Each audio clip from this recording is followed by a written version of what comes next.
Good morning students. तो topic चल रहा था आपका कोलाइडल सॉल्यूशन। आज टॉपिक होगा हमारा the types of colloidal solution. Colloidal solution के कौन कौन से टाइप्स होते हैं। कोलाइडल सॉल्यूशन में मैंने बताया था कि यहाँ जैसे हम ट्रू सॉल्यूशन में दो चीज़ होती है, सॉल्यूट और सॉल्वेंट। यहाँ पर सॉल्यूट को बोलते हैं डिस्प्रेस्ड फेज और सॉल्वेंट को बोलते हैं डिस्पर्शन मीडियम कोलाइडल सॉल्यूशन में। ये इससे पहले वाली वीडियो में मैंने बता दिया था। तो यहाँ पर सॉल्यूट को बोलते हैं हम डिस्प्रेस्ड फेज और सॉल्वेंट को बोलते हैं डिस्पर्शन मीडियम। तो जैसे टाइप सॉल्यूशन में थे, ट्रू सॉल्यूशन में याद कर रहा उसको कि बताया था मैंने कि सॉलिड, लिक्विड, गैस तीन तरह के सॉल्यूशन होते हैं। फिर सॉलिड में तीन टाइप निकलते हैं, जब सॉलिड सॉलिड में डिजोल्व हो, जब सॉलिड के अंदर लिक्विड डिजोल्व हो, या फिर जब सॉलिड के अंदर गैस डिजोल्व हो। इसी तरह लिक्विड में था, इसी तरह गैस में था। सेम वही पैटर्न बनेगा आपका कोलाइडल सॉल्यूशन में। यानी कि डिस्पर्सन मीडियम सॉलिड हो सकता है, तो डिस्पर्स्ड फेज जो होगी वो सॉलिड होगी। सॉलिड में सॉलिड ही डिजोल्व है, या फिर सॉलिड में लिक्विड, या फिर सॉलिड में गैस। तो एक तीन का तो ये पैटर्न बनेगा। ऐसे फिर लिक्विड में सॉलिड,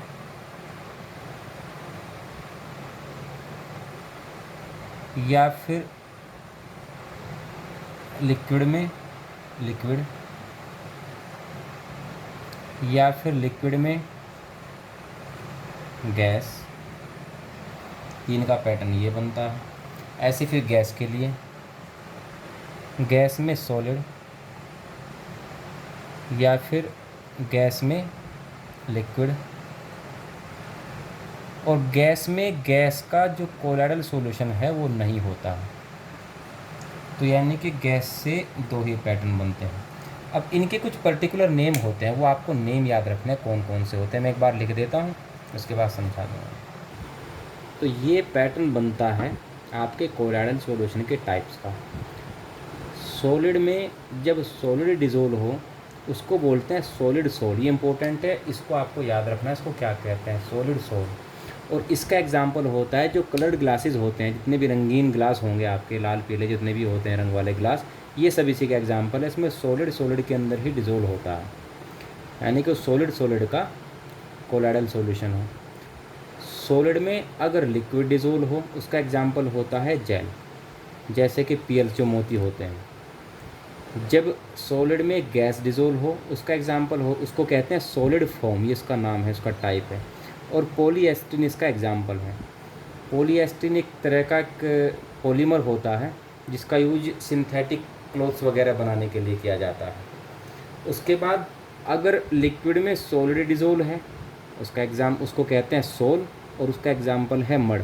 जो कीचड़ हो जाता है ना, जब कीचड़ पानी में मिल जाता है और जो गंदली सी मिट्टी हो जाती है, वही इसका एग्जाम्पल है। इसमें लिक्विड यानी कि वाटर में जो मड, जो बालू होती है, मिट्टी होती है, वो सॉलिड जो होती है वो उसमें मिक्स हो जाती है, उसको बोलेंगे हम सोल। उसका एग्जाम्पल हो गया मड।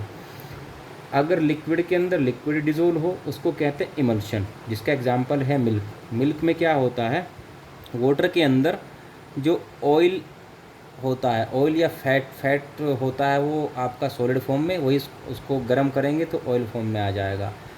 मीन्स ऑयल भी लिक्विड है और जो वाटर है वो भी लिक्विड है, तो दोनों मिक्स होते हैं। मीन्स लिक्विड के अंदर ही लिक्विड डिजोल्व है, उसको बोलते हैं इमल्शन। तो एग्जाम्पल हो गया मिल्क। दूसरा, लिक्विड के अंदर अगर गैस हो उसका एग्जाम्पल है फोम, जैसे कि साबुन के जो झाग होते हैं, सोप लेदर जो होता है, वो इसी का एग्जाम्पल है। गैस के अंदर सॉलिड डिजोल्व हो उसको बोलते हैं हम सॉलिड एरोसोल, तो उसका एग्जाम्पल स्मोक है। स्मोक में कार्बन के जो सॉलिड पार्टिकल हैं वो कार्बन डाइऑक्साइड गैस में डिजोल्व होते हैं, कोलाइडल सॉल्यूशन बनाए होते हैं उसके साथ में। जब गैस में लिक्विड डिजोल्व हो तब उसका एग्जाम्पल उसको कहते हैं लिक्विड एरोसोल, और एग्जाम्पल होता है फॉग। जो कोहरा होता है ना, इसमें जब देखा होगा आपने, जब चलते होंगे बाइक वगैरह पे तो गीले गीले हो जाते हैं, वाटर सा लग जाता है कपड़ों पर, नाक पर, बॉडी पर। तो उसका रीज़न क्या है? कि एयर में यानी कि गैस में वाटर की छोटी छोटी ड्रॉप यानी कि लिक्विड उसमें डिज़ोल्व होता है, कोलाइडल सॉल्यूशन बनाए हुए होता है। तो एग्जांपल हो जाता है फॉग और नेम क्या है इसका, लिक्विड एरोसोल। अब बात करते हैं कोलाइडल सॉल्यूशन की प्रॉपर्टीज़ की। तो 3 प्रॉपर्टी हमको देखनी है। पहली तो होती है ब्राउनियन मोशन।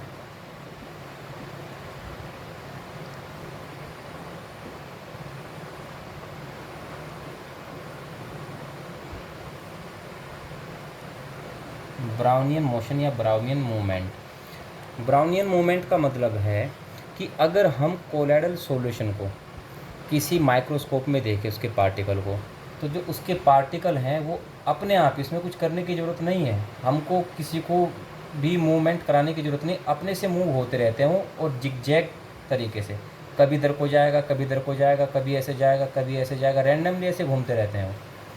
ऐसे जाएंगे, टकराएंगे कहीं से, फिर ऐसे आपस में टकराते रहते हैं, तो अपनी डायरेक्शन को चेंज कर देते हैं। यहाँ किसी से टकरा डायरेक्शन ऐसे होगी, किसी से टकरा डायरेक्शन ये होगी, किसी से टकरा डायरेक्शन ये होगी। तो इस तरह की जो जिगजैग मूवमेंट होती है उसी को बोलते हैं ब्राउनियन मूवमेंट, क्योंकि सबसे पहले इसको रॉबर्ट ब्राउन ने देखा था। दूसरी प्रॉपर्टी है इसकी टिंडल इफेक्ट। अगर हम एक ट्रू सॉल्यूशन में से, मान लीजिए आपने बीकर में यहाँ वाटर रखा या वाटर में बना हुआ कोई ट्रू सॉल्यूशन जैसे NaCl का सॉल्यूशन रखा, और यहाँ से आपने टॉर्च से लाइट डाली,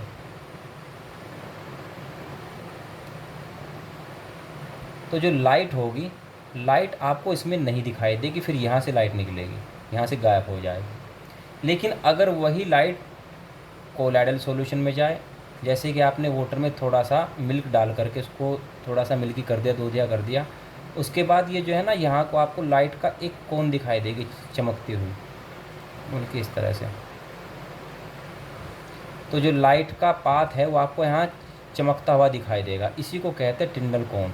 ये कोलाइडल सॉल्यूशन की मेन प्रॉपर्टी है, ये केवल कोलाइडल सॉल्यूशन ही दिखाते हैं। कभी देखा भी होगा आपने, अगर कहीं किसी रूम में छोटा सा कहीं सुराख रहेगा और वहाँ से सनलाइट आ रही है, तो हमको चमकती एक बीम दिखाई देती है, उसी को टिंडल इफेक्ट कहते हैं। इसका रीज़न ये होता है, ट्रू सॉल्यूशन के जो पार्टिकल हैं इतने छोटे होते हैं कि उससे टकराकर लाइट में स्कैटरिंग नहीं होता, लाइट बिखरती नहीं है। लेकिन कोलाइडल सॉल्यूशन के पार्टिकल इतने बड़े होते हैं कि उससे टकराने के बाद लाइट बिखर जाती है, मींस स्कैटर हो जाती है। तो स्कैटरिंग, लाइट की जो स्कैटरिंग है बड़े पार्टिकल के कारण, उसी को कहते हैं टिंडल इफेक्ट। थर्ड प्रॉपर्टी है इसकी इलेक्ट्रोफोरेसिस। इसका मतलब ये है कि अगर हम कोलाइडल सॉल्यूशन को इलेक्ट्रिक फील्ड में रख देते हैं, मींस हमने मान लीजिए 2 प्लेट लगा दी, एक हमने यू शेप की ट्यूब ली और उसमें कोलाइडल सॉल्यूशन को उससे भर लिया, और उसमें फिर 2 प्लेट लगाई, एक को पॉजिटिव चार्ज दिया, एक को नेगेटिव चार्ज दिया।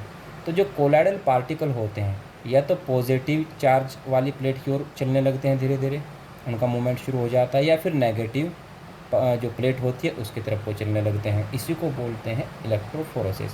इससे ये पता लगता है कि जो कोलाइडल पार्टिकल होते हैं उन सभी पार्टिकल पर या तो नेगेटिव चार्ज होता है या फिर पॉजिटिव चार्ज होता है, मीन्स सभी पार्टिकल पर सेम चार्ज होता है। अगर वो पॉजिटिव प्लेट की ओर चलते हैं तो इसका मतलब है वो उन पर जो है नेगेटिव चार्ज है, और अगर नेगेटिव प्लेट की ओर चलते हैं मीन्स उन पर पॉजिटिव चार्ज है। तो ये प्रॉपर्टी हो जाती है कोलाइडल सॉल्यूशन की। नेक्स्ट वीडियो में कोलाइडल सॉल्यूशन की जो अदर टॉपिक्स हैं उसके बारे में बात करेंगे। तब तक के लिए आप इसको अपनी बुक से स्टडी कर लेना।